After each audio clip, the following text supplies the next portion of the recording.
Hello and welcome to my tutorial for recording and editing videos. So first off, this is OBS. It is a free program and use it to stream as well as record. Under the settings, I find that when you go into output, these are what I use. I'll use my format as MP4 and just high quality and using a hardware encoder, not software. At least for my computer, I find that it works. Sometimes you have to go in and out of the game, try recording, and see if it has good frame rate and stuff or not. So once you have a video in your program, another free program that you can use is called HitFilm Express. So this is what it looks like, and there's not a lot you can do with it. So there's a lot of it locked out, but the necessary things are there for you to use it. So say you have some recordings and you want to edit them. You would open the program and go to New, and you set the width and height, frame rate of what you want for your video. I just have it set as this because that's typically a good quality. I've left all these the same as they are by default. And what you want to do is go directly to Start Editing. Now, you have a couple things here. This is your main window in the middle, where what you see is basically what is going to be part of your recording. You have your timeline at the bottom, where you can add music as well as videos and pictures, and then you can edit them here. And then these are your resources that you can import and whatnot in order to click and drag onto your timeline. So the first thing you want to do, because you don't have anything at the moment, is import. I have a test video that I have made. Once I find it, here we go. So it'll take some time to import it into the program.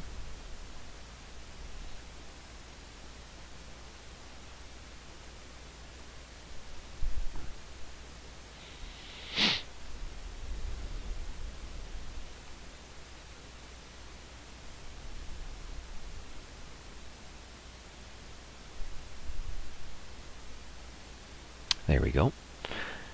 So what you do is you click and drag your video over, and as you can see, you can move around when it starts and when it finishes.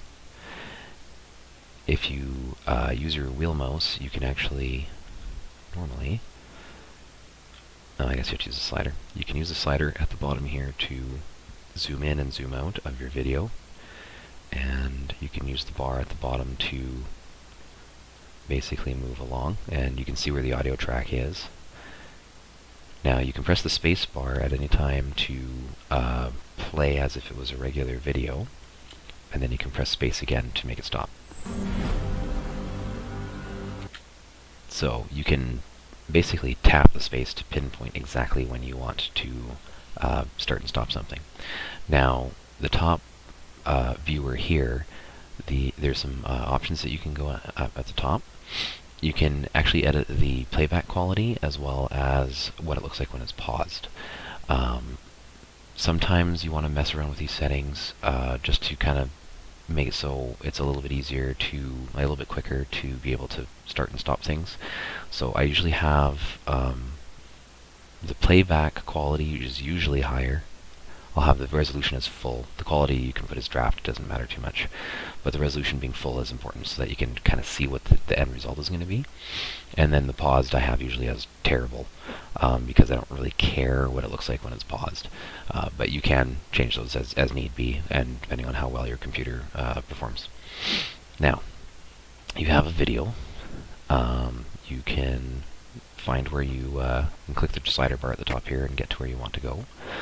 Now, at the very end of this video, I have a triple kill that's generally all clumped together. So if you zoom out a little bit, you can see where your video ends over here. I'll click on the bar. You can also click, anywhere type of thing. And as you slide around, you can kind of hear the audio a bit.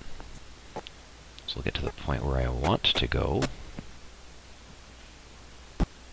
on the video, right about here.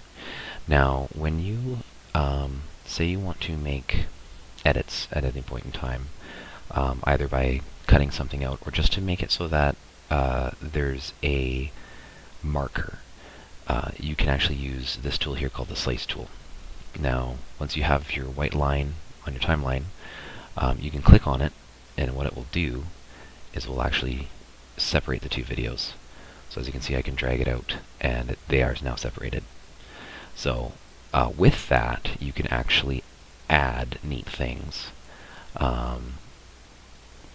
to it, because there's, if you go over here, there's effects and stuff like that. So you can actually add a couple different kinds of special effects. There's sometimes like sliding things, ways to transition from one, like here's the audio and video transitions. Like audio transitions, I usually have like the fade in and fade out, and video transition you can have dissolves and stuff like that. So if you wanted to do a cross dissolve, you would click and drag it to your thing here. If I zoom in, probably you can see the cross dissolve is actually sort of in the top part of the video bar, and what that means is that if you play it, it'll have like a cross dissolve. Because I have a cut there, it thinks there's nothing after that, but normally what you would do is you have two videos and you'd either put them together, and you can actually have them overlapped, because you don't have just one video channel and one audio channel. If you scroll down, you actually have, you can have multiple. You can right click and insert track and stuff like that. So you can have multiple audio tracks, multiple video tracks. They can be overlapping, and then you can have different kinds of special effects and stuff like that. For the purposes of this video, I'm going to remove that. But as an example, excuse me, I can actually have something playing. I can get rid of. Okay, so at this point, I can say I want to cut it here, because there's wasted time in my video here that nothing's really happening. And then I'll get over to this point where someone's about to come around the corner, and then I can just delete this part. We'll just cut it, and if I zoom out, I can move these two parts together. Now if I go back to here,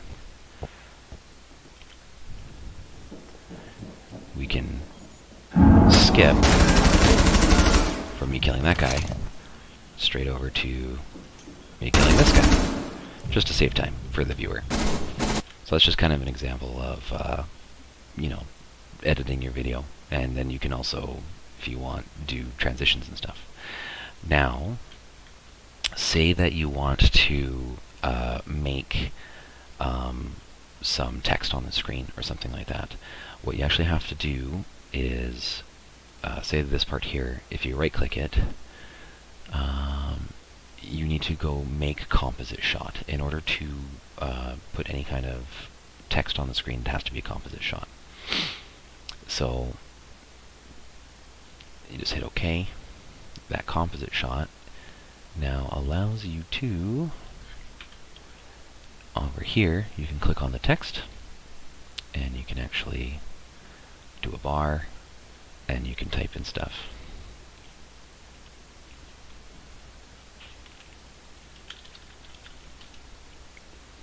Just as an example. You can change a whole bunch of things with this, positioning, font, all sorts of stuff. So when you, you'll be under the part here where it says test video composite shot. So to go back to where you can make the different changes and stuff like that, when you get back to your editor, this will now be a different kind of scene. It'll be a composite shot, and then you'll see actually, for the entire duration of this, it'll say kill through door. But if you actually check, if we zoom out and we open this up a little bit, that's kind of big there. So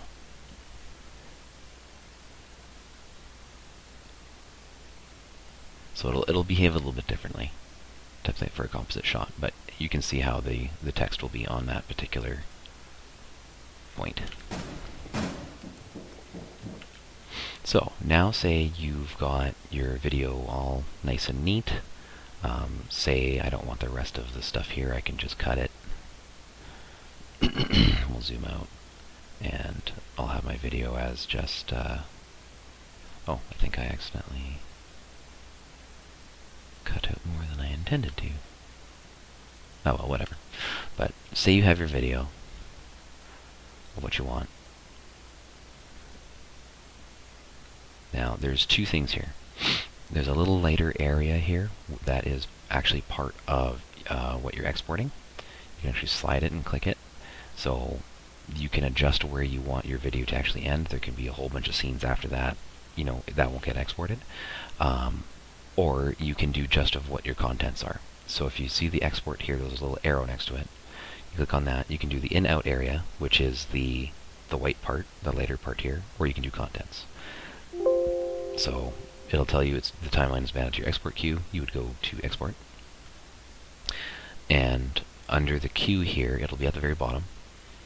It will show you basically a couple of versions here. This is everything that was in there because it's 5 minutes and 59 seconds. The other thing is just the in-out area, which is 9 seconds. So these would also have your built-in presets for like your quality. Generally, you don't have to mess with that because you've already determined the quality.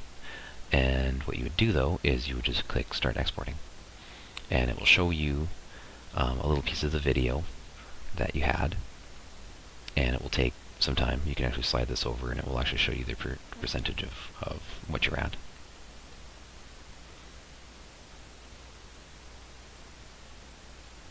Type of thing.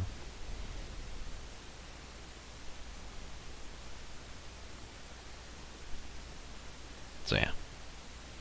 So once that's complete,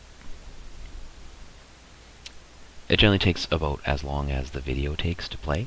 Once that's complete, it'll be going into your exports folder, wherever that is. You can generally right-click it and then just go into Reveal Output. It'll be lit up. It'll show you the thing, and just play it once to try and see if it worked okay. So that's generally all that I have learned under HitFilm Express. But with the different kinds of scene transitions, with the different audio things that you can do, you can actually do quite a bit on your videos. And if you time everything well, then you can actually make some pretty good either music videos or whatever the heck you want. So that is everything. I can also show you some of the things that I have done with that. I think those are not my completed ones. There's going to be a HitFilm Express folder, I think, on here. I'm trying to remember what it was.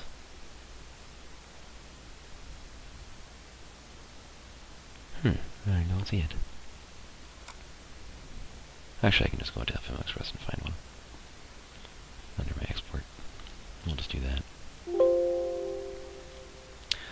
Let's see here. Which one? Oh no, I deleted those ones. Oh, okay. Well,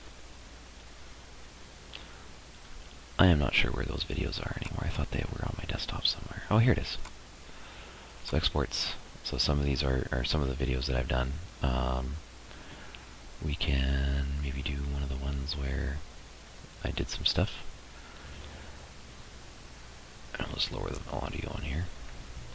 So as you can see, this particular video is sped up. So you can actually change the timing on your videos as well. Actually, I should show you that. So under HitFilm, say you are under Edit, and you got a piece of stuff here. You can actually right-click it, and there's a bunch of things you can do with it as well. So there's transforming, usually for fitting to frame. That's to get the particular output to fit to your viewing window. I haven't really used any of the blurs or anything like that, but what you're more interested in is the speed duration. So you can change the speed or the duration if you need it to be like an exact number. And basically you can make it either go slower or faster. That's about it. And then it will actually change the size of it in here. And then, yeah, so that's how you can make things either slow down or speed up on your videos. And I think that's about it. So I hope you get some use out of this, and yeah, have fun editing videos. It takes a long time, and sometimes it can be a pain in the butt. Doodles.